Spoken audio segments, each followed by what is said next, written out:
Bienvenidos a otro programa de Perspectivas Ambientales. Como ustedes saben, es un espacio para conversar, para educar, para trabajar sobre algunos temas que nos interesan, tanto innovadores, pero diferentes visiones o políticas y propuestas que contribuyan a mejorar la conciencia ambiental.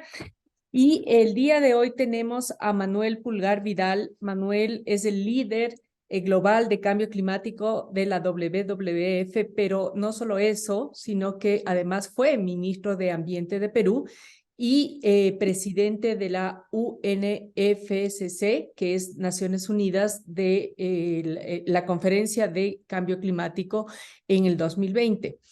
Ustedes saben que acabamos de regresar porque les hemos estado haciendo varias entregas sobre el tema de la cumbre de cambio climático y ha habido muchas lecturas sobre eso. ¿Qué mejor que tenerlo a Manuel en el escenario para que nos diga justamente cuál es su visión, su perspectiva sobre el tema de la cumbre de cambio climático y lo acontecido? Yo quisiera dar mi opinión, Manuel, si me permites acá, y creo que eso va a dar un contrapunto justamente con lo que tú vas a mencionar.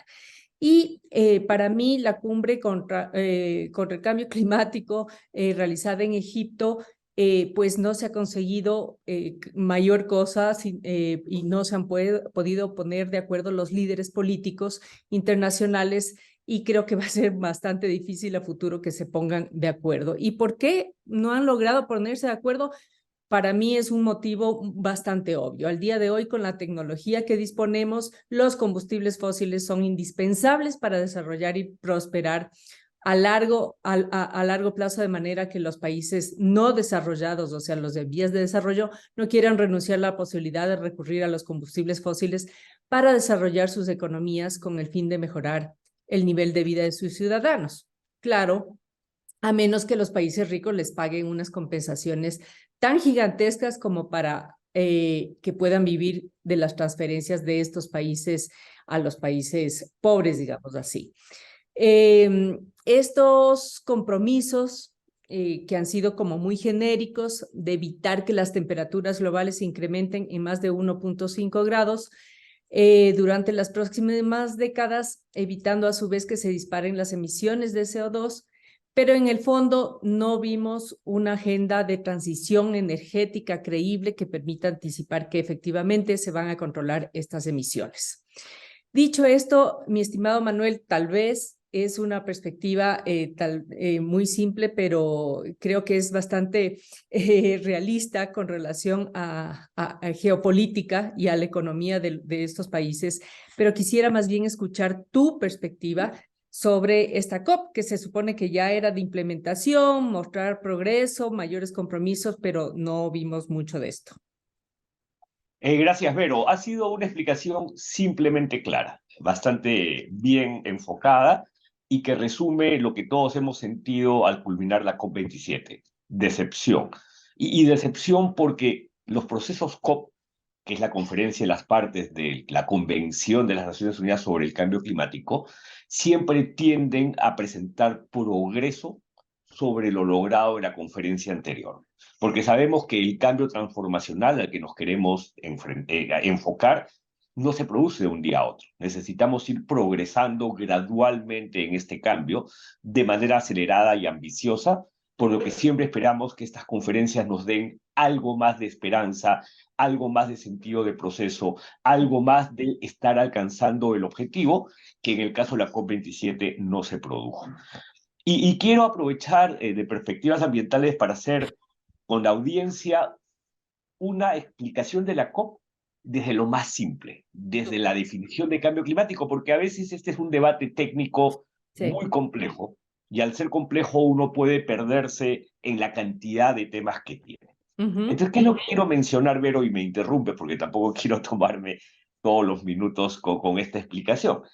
Cuando uno piensa en cambio climático, uno tiene que saber que el cambio climático, la definición de cambio climático tiene 4 grandes componentes. Incremento de la temperatura promedio del planeta, causado por la emisión de gases de efecto invernadero, que se ha dado por el hombre y que tiene un efecto en el sistema climático y se presenta a través de eventos climáticos extremos. Entonces, esos son los 4 elementos. Cuando uno quiere describir qué es cambio climático, uno siempre tiene que tener en cuenta estos 4 elementos. Excelente. Por lo tanto, vamos al primero y de inmediato de la definición nos voy a traer a la COP27 y sus malos resultados.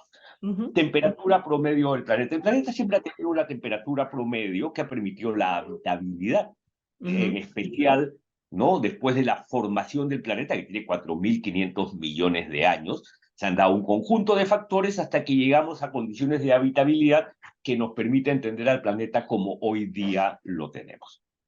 Siendo entonces eso así, ¿cuál era la temperatura promedio del planeta? Era de 14 grados, antes de que empecemos la quema de combustibles fósiles. Y hay que recordarle al público que descubrimos petróleo, más o menos el primer pozo es de alrededor de 1860, por años más, años menos. Estamos hablando del siglo XIX, y a partir de ahí, obviamente, las máquinas empezaron a utilizar esta importante fuente de energía para moverse. Y ahí empezaron las emisiones de gas de efecto invernadero. Entonces era 14 grados la temperatura promedio del planeta hasta antes de ese tiempo que acabo de mencionar. Pero de ese tiempo a esta parte, la temperatura promedio la hemos incrementado en 1.2 grados, es decir, el promedio hoy día es 15.2. Correcto. Y con esos 1.2 de exceso, estamos generando un conjunto de eventos climáticos extremos, severos, graves, evidentes, que nos llevan a preocupación y nos llevan a decir, esto tenemos que pararlo.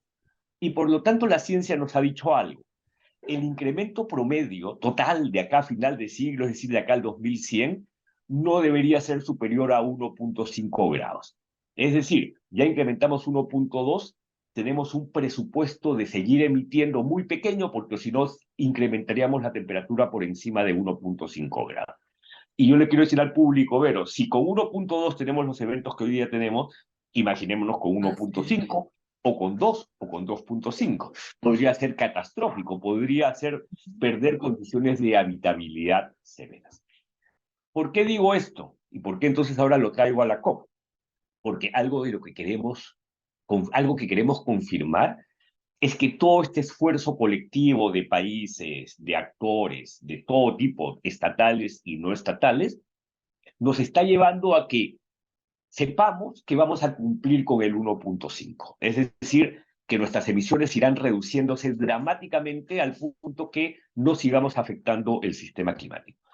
El punto, Vero, es que al día de hoy no estamos en ese momento. Y eso es triste. Es decir, si seguimos actuando como venimos actuando, incluso con todos los planes que han presentado estados, que han presentado empresas, que han presentado organizaciones, si juntamos todos esos planes, incrementaríamos la temperatura en más de 2 grados. Y eso sería catastrófico para el planeta, en especial para las zonas más vulnerables. Y lo que es peor, Vero, en esta COP, ni siquiera es que los estados han sido capaces de reconfirmar que la meta es 1.5. Están jugando al hecho de 1.5, muy por debajo de 2. Entonces ni siquiera pueden reconfirmar lo que un año antes en Glasgow sí dijimos con claridad.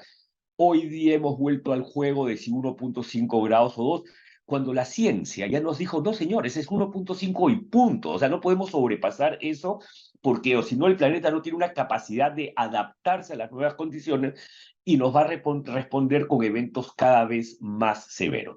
Entonces, ese primer elemento es muy importante y no hemos visto un buen reflejo del 1.5 como meta en esta COP27, lo que es muy triste, porque debíamos haber progresado. El Acuerdo de París del 2015 fue valiosísimo. La COP26 en Glasgow el 2021 fue valiosísima, y hoy día, es más, yo siento hasta que hemos retrocedido.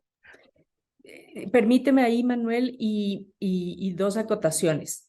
La primera es que cuando justamente estaba viajando hacia Egipto, me encontré con alguna gente, y no necesariamente gente vinculada con el tema ambiental o de cambio climático, y tenía la misma sensación. Decía, ¿para qué se reúnen tanto si vemos que todas estas cumbres terminan siendo un fracaso? Lo cual fue ya un desconcierto para mí saber que gente común y corriente ya no cree en estas cosas, la primera. Y la segunda es que si te pones a revisar básicamente el Acuerdo de París, el tema de combustibles fósiles no está con nombre y apellido dentro de del acuerdo. Entonces, si estamos hablando de que grave problema son los combustibles fósiles y no está dentro del acuerdo, entonces ¿de qué estamos hablando? No sé si... Sí, sí. Sobre lo primero coincido plenamente, porque, es más, a mí me ocurrió al contrario, cuando me iba a Sharm el Sheikh, a la COP27, mucha gente, amigos, me decían, ¿a qué te vas? Además, ¿a qué te vas tan lejos si no está pasando nada en estas conferencias? Ahora, tampoco hay que ser tan absolutamente negativo, tan radicalmente negativo, porque algo que sí creo que está pasando, Vero, es que las nuevas condiciones climáticas están incorporándose cada vez más en la economía global y en la economía doméstica, y es cambio climático como condición económica la que nos generará el cambio. O sea, no es un acuerdo que obviamente tenemos que cumplir, es porque si no eres capaz de incorporar condiciones climáticas, vas a perder económicamente como Estado o vas a perder económicamente como empresa. Entonces, en ese sentido, tampoco hay que simplemente desvirtuar la importancia que tiene esta conferencia solo porque esta fue muy mal. Ujú. Lo que me lleva a lo segundo, y efectivamente, claro, mucha gente se pregunta ¿para qué COPs?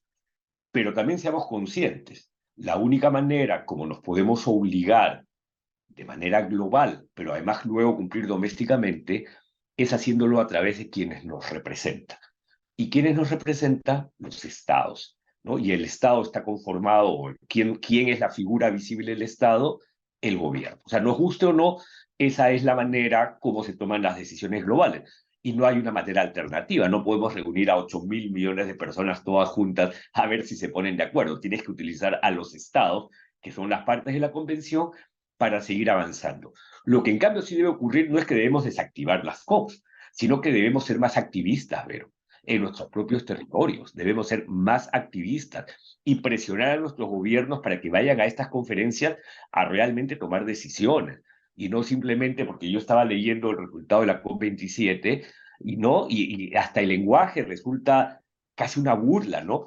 Sí, Anotamos con preocupación que no hemos cumplido con esto, sí, ¿no? sí, Vemos, entonces tú dices, este es un lenguaje que parece estar burlándose de la situación de así, sufrimiento al que está sometida muchas poblaciones del planeta. así Pero es. vamos al segundo elemento, Ujú. causado por la emisión de gases de efecto invernadero. Y los gases de efecto invernadero son seis, ¿no? El que en volumen más emite es el dióxido de carbono, y en especial porque quemamos combustibles fósiles. Y mucha gente piensa, ah, claro, el transporte público, hay muchos autos, sí, de hecho sí. La industria también, incluso la deforestación, pero en realidad, Vero, la mayor emisión de dióxido de carbono por quema de combustibles fósiles viene por la generación eléctrica. Entonces, tú cuando la gente es muy consciente que tú tienes distintas fuentes de generación, una de las cuales es la fuente térmica. Y la fuente térmica es cuando produces a través de calor el movimiento de una turbina.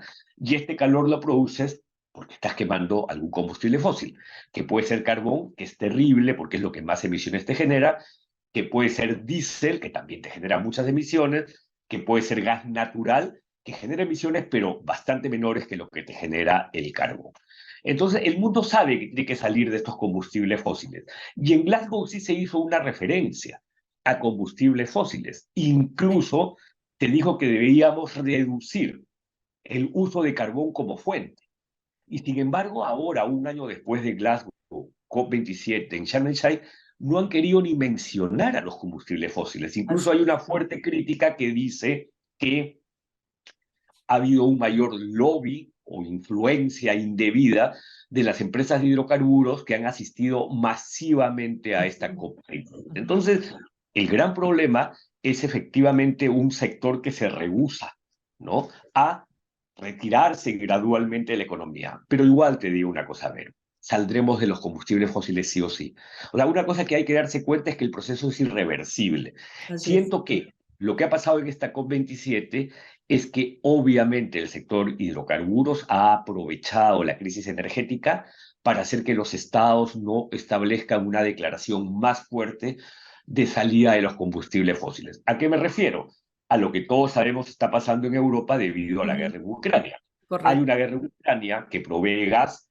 Rusia, que es quien ha promovido debidamente esta guerra, es el gran proveedor de gas a Europa, que les ha cortado el suministro. Europa se enfrenta a una gran crisis energética, el petróleo ha subido significativamente de precio, los países que producen petróleo están felices, obviamente, con esta subida de precio, y entonces tenemos un ambiente enrarecido que parece promover el uso de los hidrocarburos aún como fuente de energía. Pero sabemos, Vero, que se saldrá gradualmente, pero saldremos de ello. Pero claro, vamos a salir de ello también en la medida que sigamos desarrollando la tecnología para las Tecnología, fuentes alternativas, la claro. eólica, la Una real transición. fotovoltaica Así, o el hidrógeno como fuente energética. Y se eso habló está mucho del ocurriendo. hidrógeno. La Sí, tecnología está evolucionando. Entonces, es muy triste que haya una COP como esta que no sea capaz de referirse ni siquiera se ha referido a los combustibles fósiles. Y por eso yo digo, con este segundo elemento, Vero, es que el mundo no se merece una COP como la COP27. No nos merecemos una COP como esta, ¿no?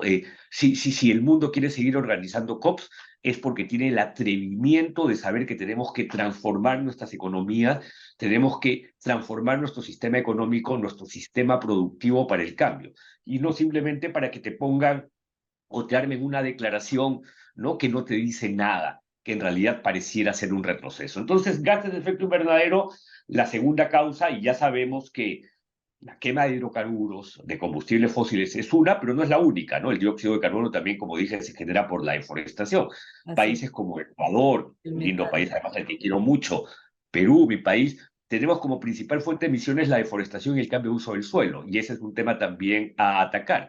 Pero también está el metano, ¿no? Así Y felizmente sobre el metano hay cada vez un mayor enfoque para reducir las emisiones de metano, es. pero es un tema sobre el cual no quiero traer más complicaciones. Combustibles fósiles ha sido un gran problema. Gran problema. Así es. En este momento quiero hacer una breve pausa, Manuel, para agradecer a nuestro auspiciante Gira, una empresa filial de la Corporación Favorita que trabaja para la implementación de la economía circular. Vamos a pasar a ver este video y volvemos contigo, Manuel. Hay un lugar que puede transformarlo todo. Aquí, un Tetra Pak puede ser un pupitre. Un papel puede ser un regalo. Un abogado puede ser el salvador de los mares. Una madre puede ser defensora de la naturaleza. Un niño puede cambiar el futuro.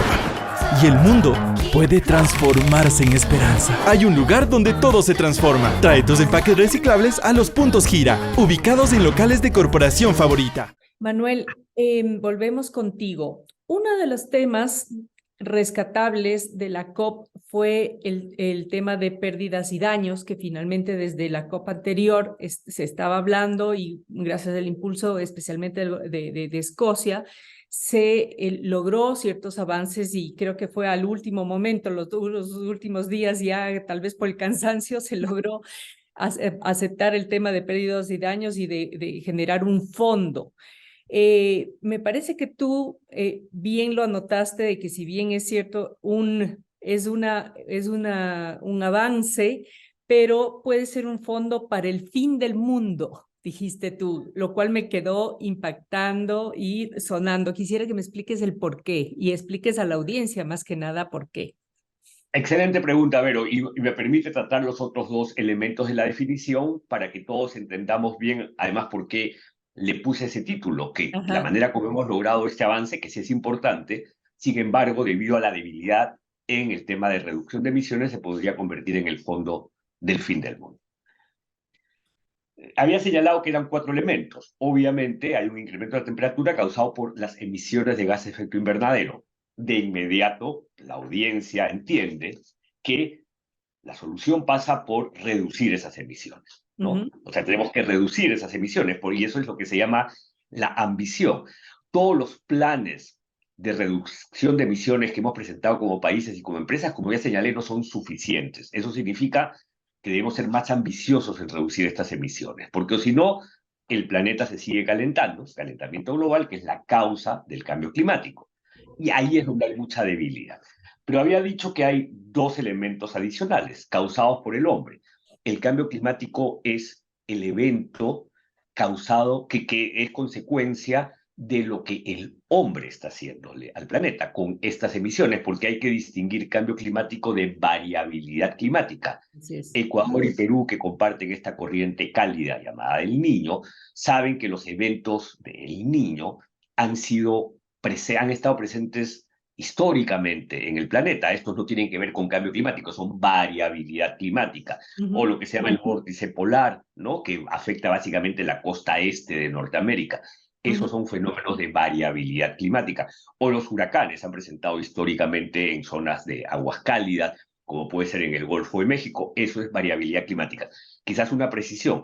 Lo que la ciencia empieza a descubrir es que estos eventos de variabilidad climática, es decir, naturales, se están viendo incrementados en potencia de daño y en regularidad por el cambio climático. Pero no es que el evento en sí se origine en el cambio climático. Los eventos del cambio climático son de otra naturaleza. Pérdida de polos, deglaciación, pérdida del casquete glaciar de nuestros glaciares que compartimos, Perú, Ecuador y muchos países de Sudamérica, elevación del nivel promedio del mar, presencia de nuevos vectores, sabanización del bosque tropical, como por ejemplo la Amazonía, entre otros. Entonces, es causado por el hombre. ¿Y quiénes en especial? En especial los países desarrollados, históricamente el mayor emisor histórico, ¿no?, de gases de efecto invernadero que han causado el problema ha sido los Estados Unidos y también Europa. Pero también por los países emergentes, las economías que más están creciendo.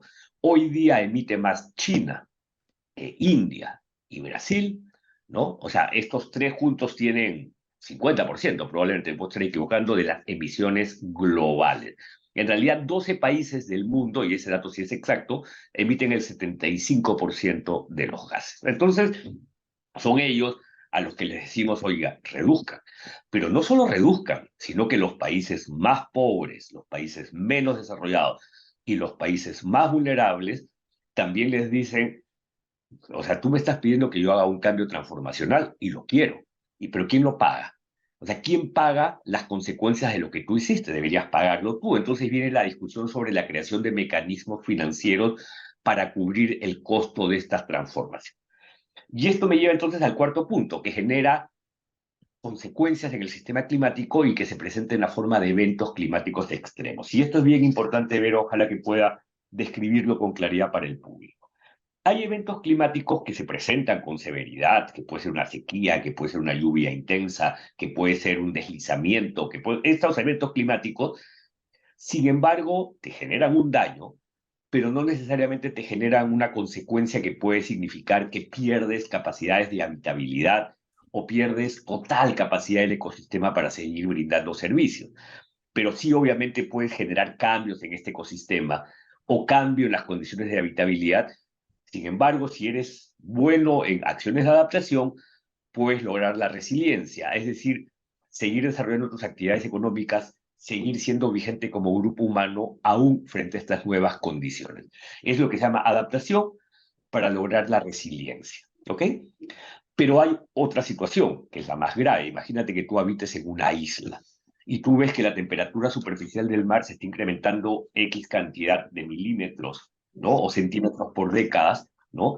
Y tú lo proyectas y dices, oye, bueno, considerando las características de mi isla, en 40 años esta isla ya no existe, está bajo el mar. Y efectivamente, eso es lo que va a pasar en muchos archipiélagos. Entonces, estados insulares van a desaparecer. Ahí no hay, Vero, capacidad de adaptación posible, porque no va a haber resiliencia, va a haber desaparición de las condiciones que tenías previamente, daños. Entonces, ahí es donde funciona este mecanismo que por muchos años demandaron estos estados insulares, los más vulnerables, que es un mecanismo financiero para las pérdidas y daños, ¿no? Compensen estas pérdidas y daños. Hubo mucha resistencia en los países desarrollados por más de una década para que se cree este mecanismo financiero porque es casi jurídico el problema. Ellos lo que no querían era que se le atribuya una cuestión de responsabilidad legal, para evitar luego que en las cortes internacionales se pueda establecer mayores obligaciones. Pero sin embargo, bajo mucha presión y además como resultado de la facilitación de dos mujeres muy valiosas en el debate climático, Jennifer Morgan de Alemania y Maysa Rojas de Chile, lograron ellas facilitando esta discusión que finalmente se acuerde la creación de un mecanismo financiero para las pérdidas y daños. ¿Cuánto dinero? No se ha discutido. Los beneficiarios, todavía se ha dicho, los países particularmente vulnerables. ¿Cómo se canalizarán los recursos?